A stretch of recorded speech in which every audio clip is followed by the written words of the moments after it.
Welcome to Behind the Wire, the official podcast of PD Electric. Each episode connects you to the people, stories, and innovations powering our communities. From exclusive conversations with cooperative leaders to practical tips that help save money and energy, we're here to keep you informed and inspired. Behind the Wire is your on-demand source for cooperative insight that keeps us moving forward together. Let's get started.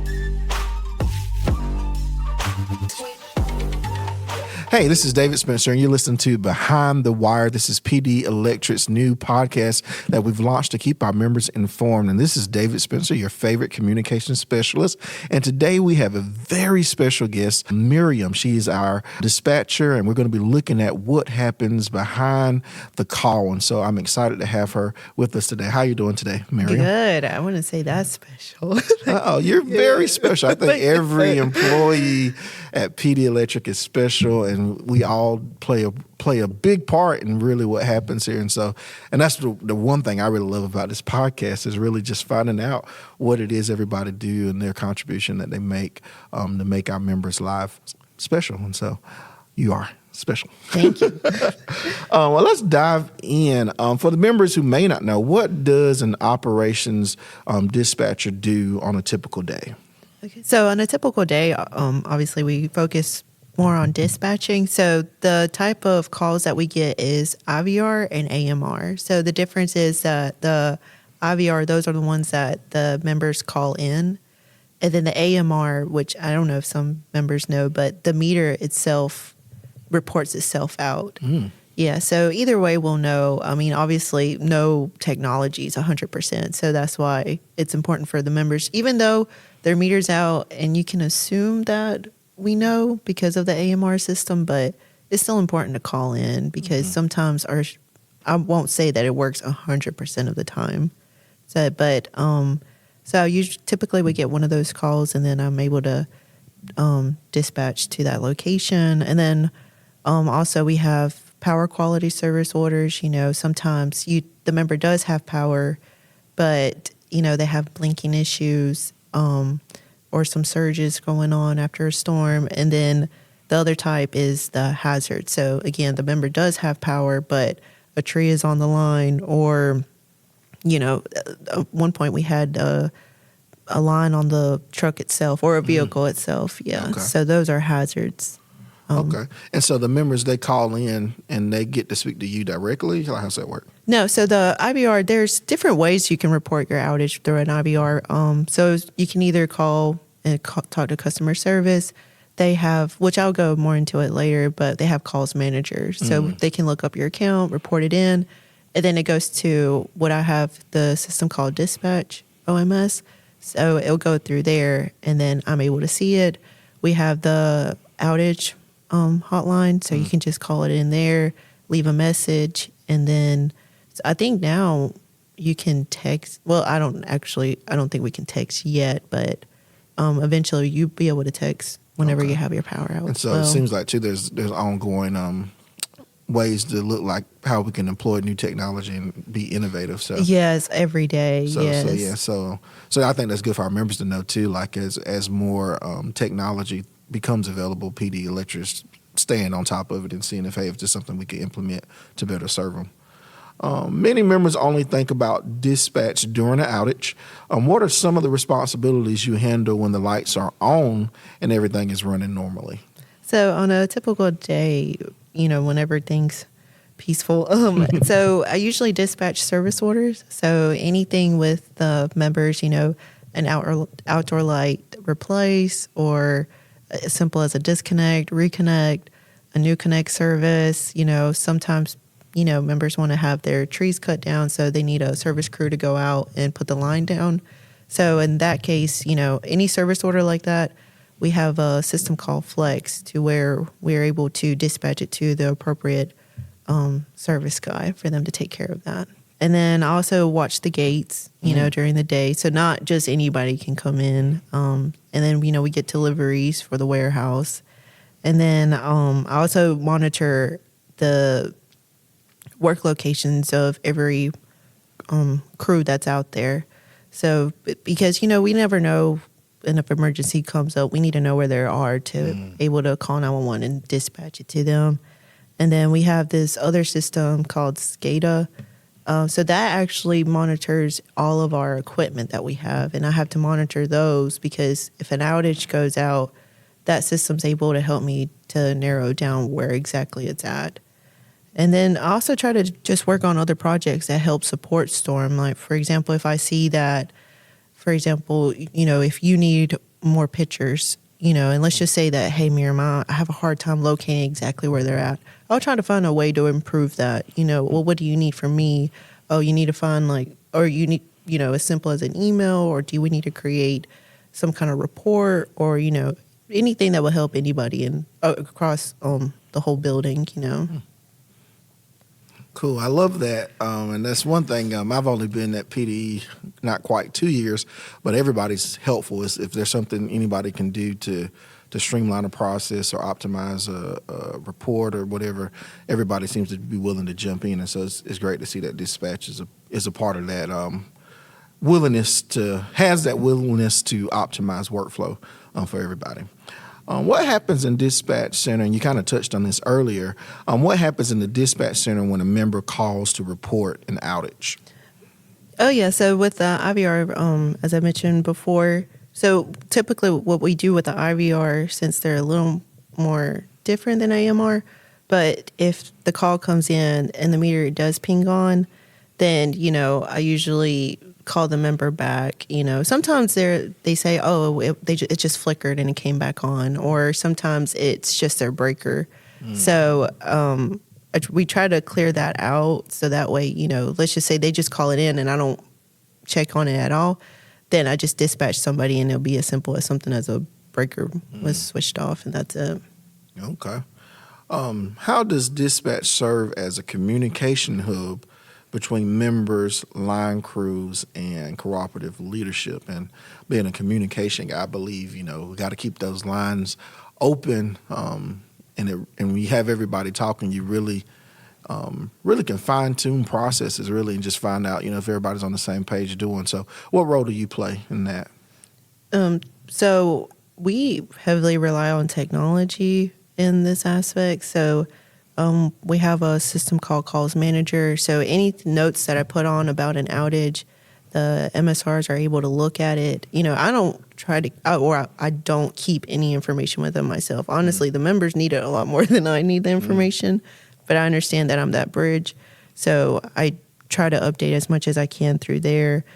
Same thing with radios. I'm not the only one that has a radio. I think there's one should be one in the front. Or actually, multiple people have a radio in their office because they want to monitor what's going on. Sometimes if I don't understand their lingo, the lineman's lingo, then I have them explain it a little bit more. And then if I understand it, I know, multiple people understand it as well. But also the communication to devices, like I mentioned, SCADA. If something goes out, I know what device is out first, and I let the guys know, and then I immediately let the MSRs know. So it's basically I have a few bridges, here and there, but I'm just try to transfer as much information as I can as soon as I know it as well. Well, that's good too, because I know during the outages and just when something's going on, I know the member services get a lot of calls, and so a lot of times they got to get that information from the field or for somebody, and so I know you're kind of like a point of contact that they can reach out to and say, hey, what's going on?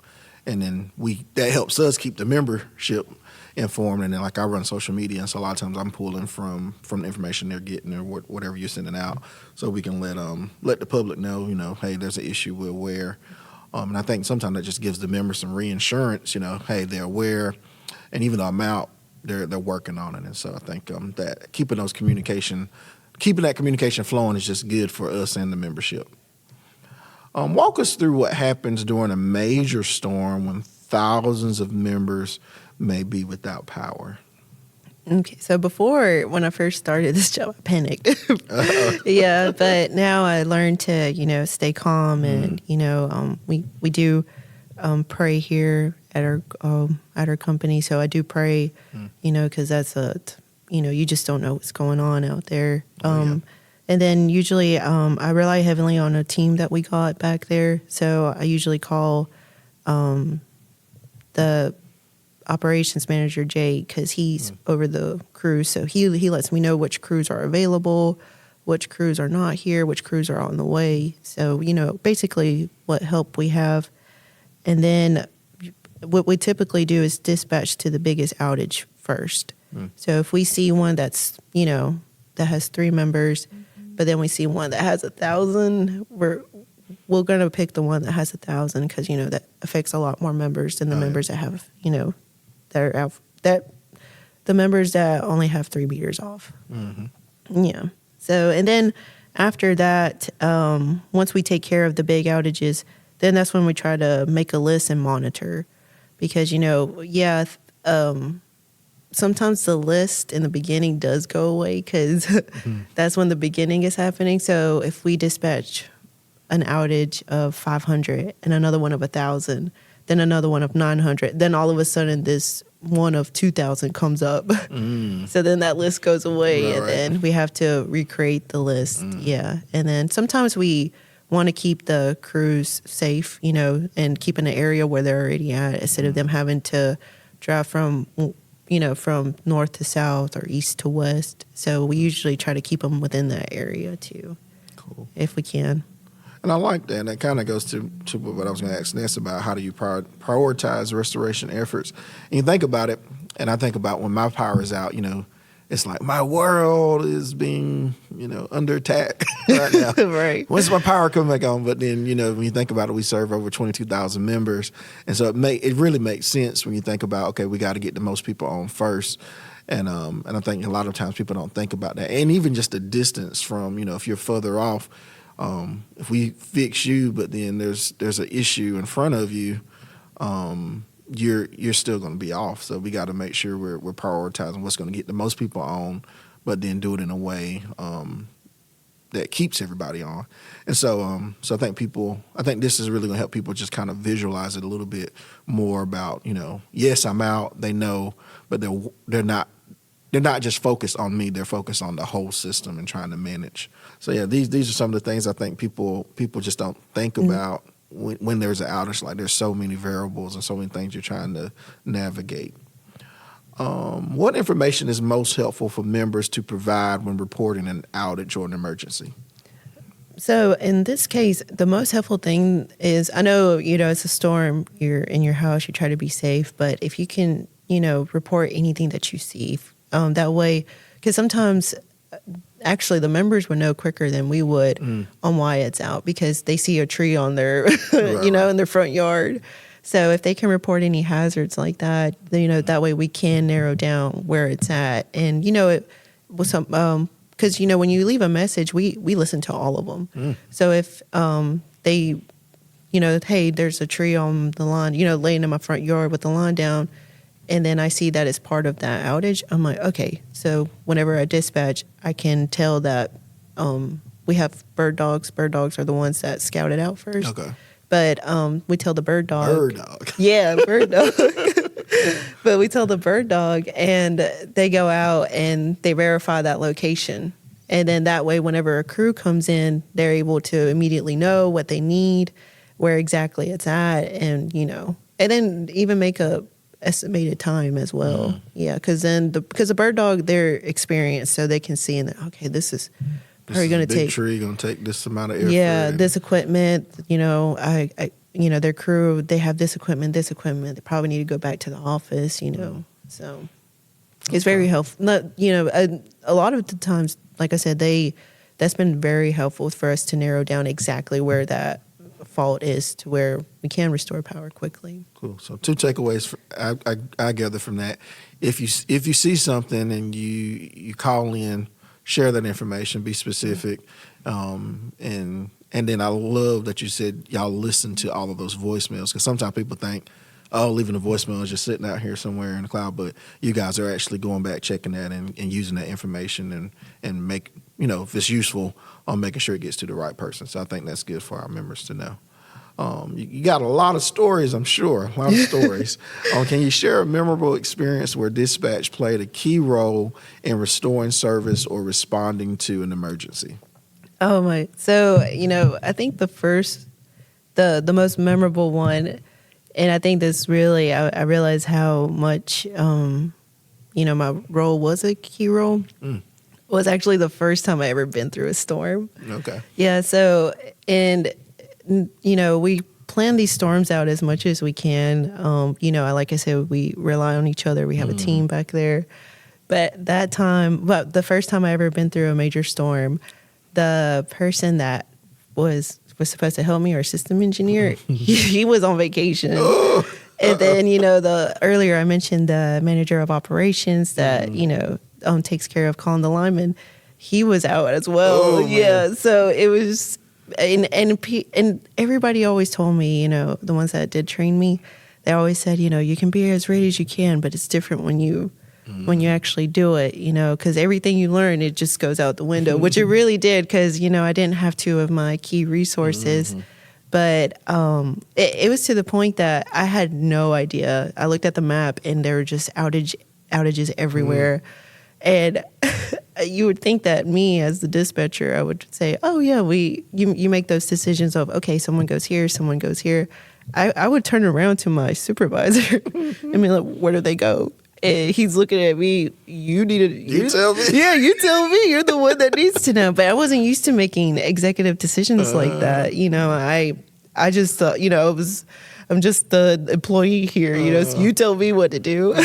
Yeah. But, and then also I realized how much of the communication hub I was. So whenever, customer service would ask, what's going on? I'm like, oh yeah, I do know what's going on, So we did, and also it was the first time we were in this building, because we used to be in separate buildings. Right. We had an office in the Rockingham side and an office in the Wadesboro side. So it was the first time we were all together. And since we're all together, people need different information. We were just... It was a mess for me. Learning on the fly. Yeah, to me it was a mess, because we were trying to dispatch. I was trying to figure out where to dispatch, because I'm overwhelmed. Also, I was trying to see, what kind of information I could provide. And also, people needed different kinds of information, because, we have to dispatch lunches to the crews. So they were asking me where exactly they were at, and I forgot to even keep track of that. I was just like, I just gave them this list, I told them to go. Yeah, I told them to go, so you could find out, because we weren't tracking the outages that we dispatched to each crew. Yeah, so I had to go back and remember, well, I dispatched so-and-so here, and they have, 4 crew members, It's a lot of monitoring and tracking, which I was not ready for at the time. So... But from that first storm, I definitely learned a lot more than what, I learned that we're the communication there. So we need to be prepared and, create reports. We have a whiteboard now, or we always had a whiteboard. I didn't know we needed the whiteboard. I just thought it was just there. Yeah, it's just over there for display. I don't know how to use that thing, but... I learned that that's where we write out the crews, and like each crew, how many crew members are in each crew, and then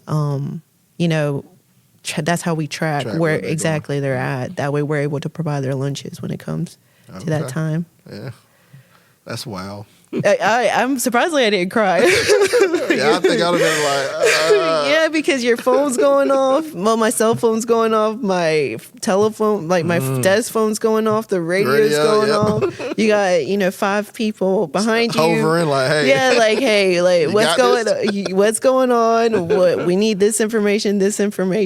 Yeah, and it was definitely, I don't ever want to go through that again. Yeah. But you seem to adjust it pretty well, because you came from member services. Yeah, so, but at that was a definitely good foundation, because I'm able to, that's how I learned how to use calls manager, how to, what kind of information they need. Yeah. Okay. Yeah. It's just we take each storm at a time. And every storm is different, I'm pretty sure too. Oh, yeah. Yeah, it's a learning experience, but the good thing is that we're always trying to improve every single day to help out somebody. It's not like, hey, Miriam, where's this crew at? And then I'm not going to tell you, well, David, you don't look at your emails, Right. you know, and that instincts, I know everybody's busy. I know their mind is focused on something else, Right. you know, so I can to help me, you. Let me get you what you need. yeah, to make it easier for you, especially if I know the information and the technology that we have as well, you know, I try to use that to my advantage as well. That way, you know, okay, well, David always has his phone on him. Well, can we send him a text, you know? Right. Yeah. Yeah, that's cool. You kind of covered this too. What technology and systems do you use to monitor the electric grid and support field crews? Oh yeah, so now I have, you know, we have the dispatch center, so that's basically at the middle of our whole building, and I have 6 monitors to monitor, you know, everything that I do cover, and then we have virtual radios because you know we don't have the best signal out here, so we had to incorporate it into where we can see it in a software version in a computer, and then which helped us because now we're able to play back some of the stuff that for example, so sometimes I miss whenever someone calls in a location, or you know, sometimes they tell me what the cause is and I'm like, I didn't get that whole thing because they were talking really fast, so I'm able to play it back now too, and then also track the truck that called it as well, you know. Yeah. So, and then we also have our mapping system as well. You know, every day everybody's doing work on our system, so we try our best to keep it updated as much as we can. That way, we're able to, you know, find the fault locations for an outage, or you know, every member's able to, you know, report in, because you know, every new location we do have to map the location, map how many outdoor lights they have, how many meters they have under their names. You know, we have to map each one of those things in order for them to call it in. All right. Yeah, because if any of that information is missing, then it doesn't pick it up. Yeah, and then obviously, you know, my OMS system, dispatch, to keep track of anybody that calls in or the meter calls in, and then we use Excel a lot. Okay. Yeah, so that way we can track So the regular stuff too. yeah. Yeah, this is not regular to me. Yeah, the Excel is old. It's not. It's not the way they use Excel here is not what they used to do in high school. Yeah, it's very different. But yeah, so that way because sometimes we also keep track of, you know, what areas have the most outages. Why do they have the most outages? It could be because of, you know, because there's a lot of trees in that area, or maybe there's a lot of, you know, car accidents in that area or something. So, you know, we have to keep track of that, so that way we can build a better system. So, okay, a lot of trees in that area. Okay, we'll send a tree crew to clean that area up. Or, hey, there's a lot of, you know, car accidents that always hit this pole. Let's try to move it and, you know, If that helps, yeah, exactly. Well, that makes sense too. And I think about just like, because I guess they're getting ready to do strategic planning. And so having all of the data and those data points, I think is useful to like really getting a plan in place to make sure the system is reliable. And, you know, reliability is a big thing. And so the more data that you can look at, and then, again, just talking to you, go like, man, you just don't even think about that. Like, well, how often is the outage happening there and why?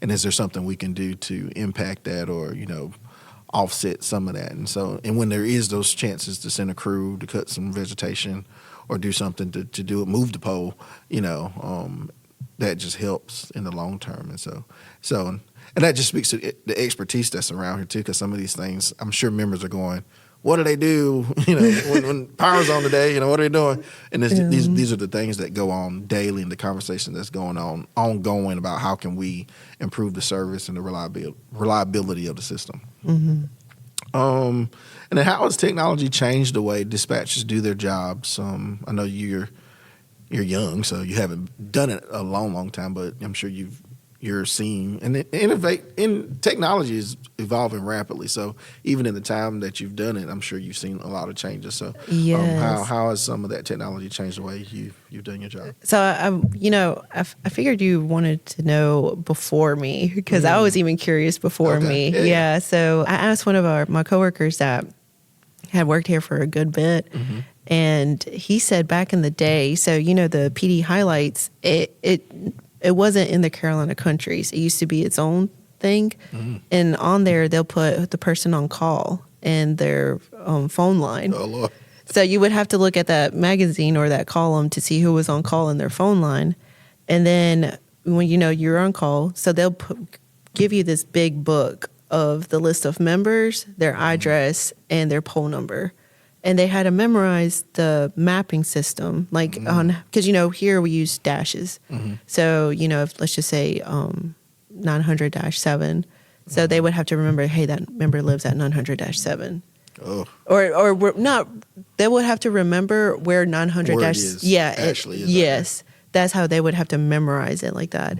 And then some of them had home-based radios at home, and so they, for example, so the person on call would get the call, and then they'll pull out the big book, see their address. Okay, poll number. This poll number. Okay, I think their upline device is this, so I'm gonna drive at the upline device first, and then if that's closed or they have power, then I'm gonna drive to the member. And then I asked, so what if you got another call? I mean, they'll have to wait until they got back to the phone. But sometimes they would call the like someone that had a radio based system, and then that person would get on the radio because the trucks had radio, so that person would help out. And then call on the radio, hey, I got a call from so-and-so, they have an outage here. So when you're done with here, drive here. Or they said that sometimes they'll train their spouse to answer the home line. Oh, wow. Yeah, so that way they're like, hey, when they call, ask for their name, ask for their address, and then this is how you look for the poll number. Yeah, and so when they got back, they They might have a list of, you're back, here's who's call while you was gone. Yes, and then I feel like everybody's partners here. They try to help out. Us as much as they can as well. So they did it even back in the day, like that. Get in and help, do what you can. Yeah, and then it evolved. So the way it evolved was that they printed out a big map, so that way they didn't have to memorize the map. So it was just a nice. They say a nicely folded map, and then they would just unwrap it to see where and then fold it back up.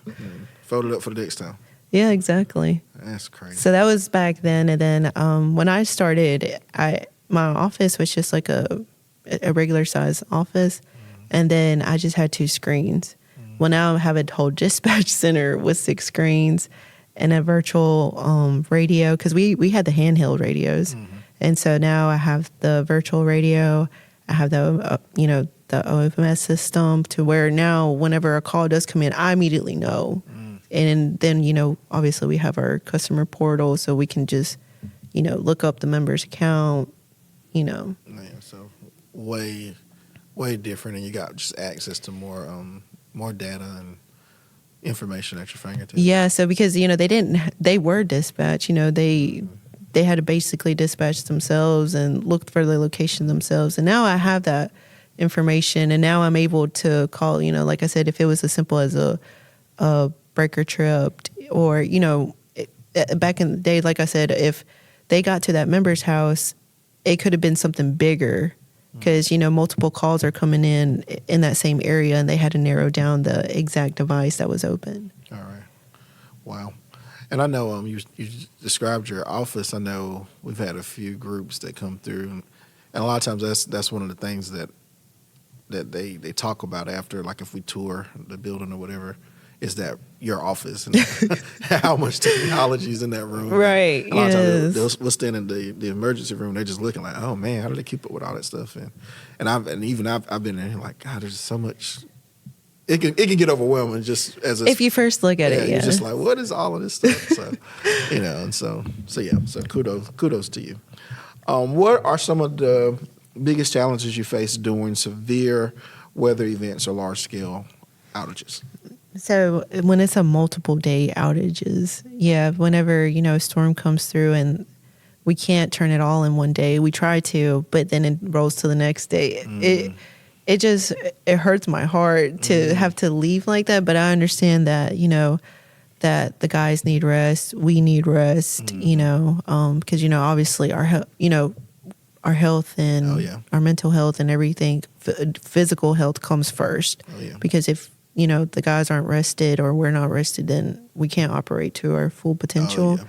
Yes, but it just still hurts whenever they're like, all right, done, call everybody in. And we still have, like 200 outages out, and I cannot want to leave. But then, you go home and some of us still don't have power, whenever we get home. But yeah, it's just whenever it's multiple days like that, because, you want to make sure every member does have power.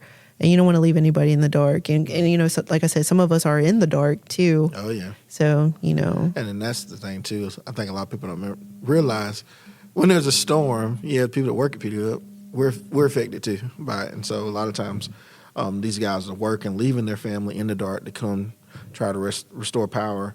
And then, like in some cases, like you said, they go back home and they're still in the dark after spending hours trying to get everybody back on. And so, and that's the thing too. I feel bad because some of us live on the system itself and their power.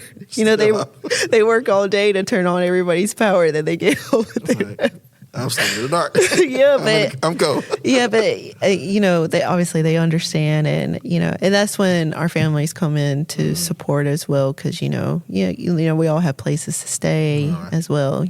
I think with our families, they know. They And we talked to two foremen before on this podcast, and that same passion, and that's one thing that even talking to you, that same passion comes through. They're like, we want to get the power on. We have guys that this is our it's not just a job. They're like, we want to get as many people on as possible. And then just my experience, I've seen those moments where you had to send them home because they've already worked too long and they need to get some rest. And a lot of them, you almost have to force them to do it and make them do it because they want to keep pushing and get as many on as they can. But we know, it's like you said, it's best to work safely, well rested, and your work's gonna be more efficient too. Yeah, because I think back in the day, safety wasn't a thing. Because some of them just plow through.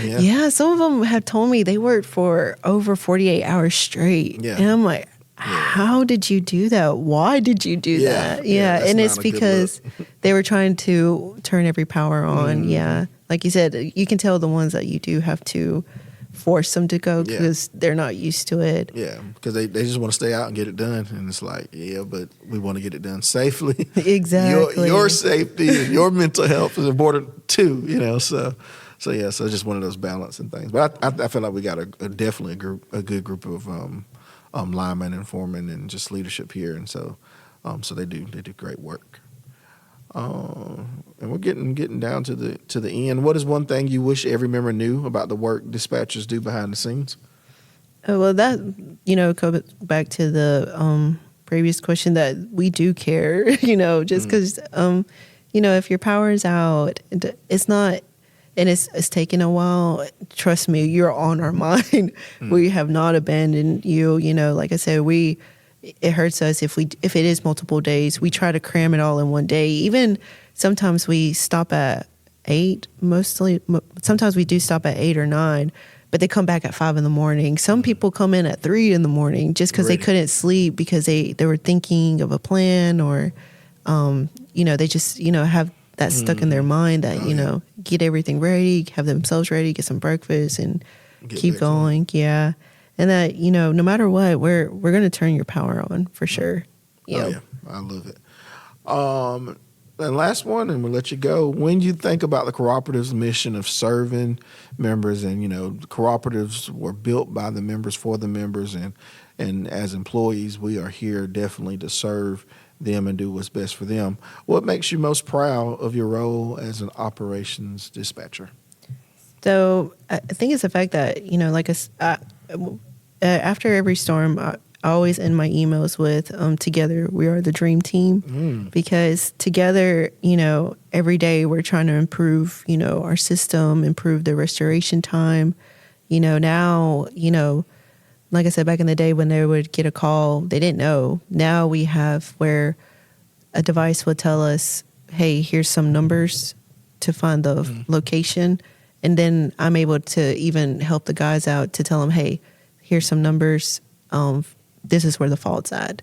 And then they drive to it and then they find it. So, there's just technology like that. So every day we're trying to find improve the system and, better serve for our members. Because at the end of the day, it's about the members, and also within each other too. Because, like I said, I don't ever withhold information. So I want to make sure that everybody gets the information that they need as well. So that's what makes me most proud, just making sure everybody gets the information that they need and the communication that they need. Cool. Well, Miriam, it has been great spending this time with you, and I think our members are going to get a lot of just insight about the great work that you're doing in your department and really what goes on behind the scenes because, when the power's out, that's kind of what's at front of our mind, but there's a lot of people doing a lot of great things behind the scene to make sure our members' power stays on. Again, this is David Spencer, your favorite communication specialist, and you've been listening to Behind the Wire on PD Electric's podcast to keep you informed about everything that's going on at your cooperative and in your community. Tell your friends about us. If you've enjoyed this, share. And until next time, we'll see you again Behind the Wire. Thanks for joining us Behind the Wire. If you enjoyed today's episode, be sure to follow and share the podcast so others can plug in too. For news, tips, and updates, visit pdemc.com and follow us on social media. Until next time, stay safe, stay connected, and we'll see you Behind the Wire.